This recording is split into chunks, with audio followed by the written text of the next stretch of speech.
ચાલો સર્વને જય શ્રી કૃષ્ણ. ચલાવતા જોઈએ, જોઈને ધ્યાનમાં આવી જાય એટલે કહેવાની કાંઈ જરૂર નથી, બધા જાણતા જ હોય. પણ આપણે એવું હોય કે બાળકની જીદ વશ ઘણી વખત આપણે એને વશ થઈ જતા હોય કે એમ કે મમ્મી તમે મને આવું બનાવી દો, તો આપણે એને બનાવી દેતા હોય. પણ કઈ રીતે આપણે એને આપવું એ આપણે જોવાનું હોય. એ પાલક ન ખાતા હોય, મગની દાળ ન ખાતા હોય, તો પાલક મગની દાળને પીસીને એમાંથી વેજીટેબલ ઢોકળા બનાવીને આપી દઈ તો એને ખબર ન પડે. પણ એ બાળકને નાનેથી ટેવ પાડવી પડે. કારણ કે જ્યારે એકવાર એ નાનું હશે ત્યારે એમ કહેશે કે ભાઈ મને નથી ભાવતું, તો તમે એને જે ભાવતું હશે એ કરી દેશો, પછી એને ખબર પડશે કે આ મારી જીદને પોષે છે. છોકરાઓ તો બહુ આપણા કરતાં શાણા હોય છે. એટલે ઘરની રૂઢી છે ને એ પહેલાં એવું હતું કે ઉંમરલાયક લોકોને અનુસારી હતી, પણ હવેની પેઢી એવી થઈ ગઈ છે કે બાળક ઉપર આખું ઘર ડિપેન્ડ થઈ ગયું છે. અને ઘરના લોકો એવું જ કે બિચારાને ભાવે એવું બનાવી દો ને, પણ એ વસ્તુ સાચી નથી.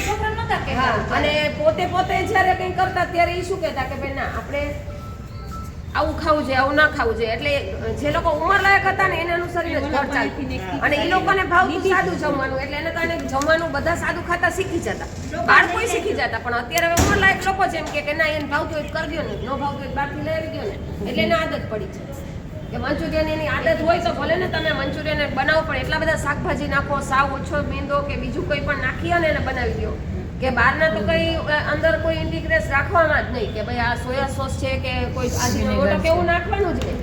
કારણ કે એ લાંબા ગાળે નુકસાન કરે છે. એના કરતાં એ વધારે બધા જે બહારની પ્રોડક્ટ જે આપણે યુઝ કરી છે રેડી ટુ ઇટની, એ તો કેટલી બધી નુકસાન કરે છે. કેટલા દિવસ પહેલાંનું ખીરું છે એ હોય પલાળેલું ને એ આપણે યુઝ કરી છે, એટલે આથવાની પ્રક્રિયા કેટલા ટાઈમથી ચાલતી હોય. એટલે એ બધું છે એ અત્યારે તો બહુ જ નુકસાન કરે. પછી આપણને એમ થાય કે બાળકને સ્કિનના રોગ થઈ ગયા, અમને સ્કિનના રોગ થઈ ગયા, બધાને તકલીફ કંઈ ને કંઈ ચાલુ હોય. પણ એનું કારણ એ હોય કે આપણે આવું ઘણી વખત આવી વસ્તુ ખાઈ જતા હોય.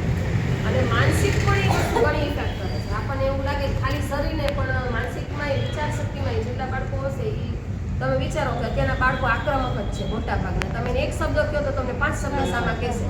તો એનું કારણ શું છે કે આપણી ખોરાકની શૈલી છે, બરાબર. એને તમે એવું જેવું આપશો, પછી આપણા એ પોતાના ભાવ એવો હશે કે જ્યારે આપણે જમવાનું બનાવીએ છીએ ત્યારે કમસે કમ થોડી વાર પણ આપણને શાંતિ નથી. આપણે હંમેશા ટેન્શનમાં જ હોય.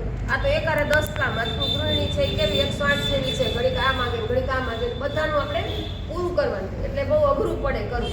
એટલે વિચાર આપણા કેવા હોય કે સતત એક્ટિવ જ હોય, ઓલી બાજુ વિચારનો. અને પહેલાં તો બધા શાંતિથી બેસીને રસોઈ કરતા, ધીમે ધીમે નિરાતે, બીજું કંઈ કામ જ ન હોય, વિચારમાં ખાલી રસોઈ.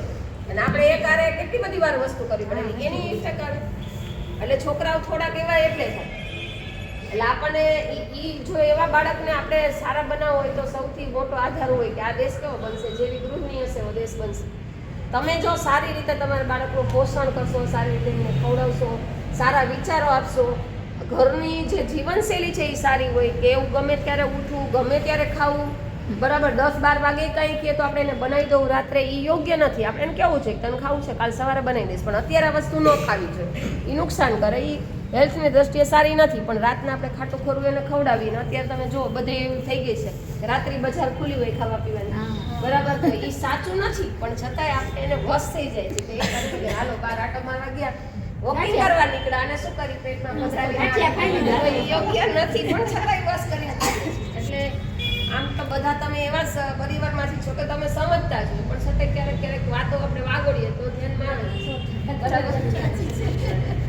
અત્યારે મેંગો જે છે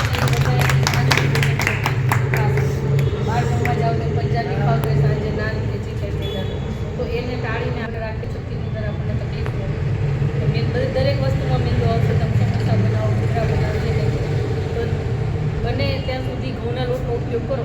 અને આમ તો ઘઉંનો લોટ અત્યારે નડે છે. આપણને હાર્ડવર્ક નથી જેટલું લેડીઝ હોય કે જેન્ટ્સ હોય, કોઈનું એટલું બધું હાર્ડવર્ક નથી જે પહેલાંની લેડીઝો એટલું હાર્ડવર્ક કરતી હતી ને એને પચાઈ જતી. અને આપણે અત્યારે પચાવતા નથી અને એ ખોરાકને રાત્રિના ભોજનમાં લઈએ.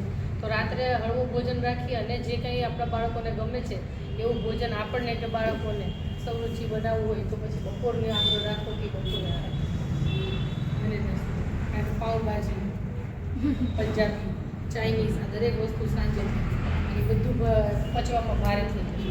પછી બને બીટને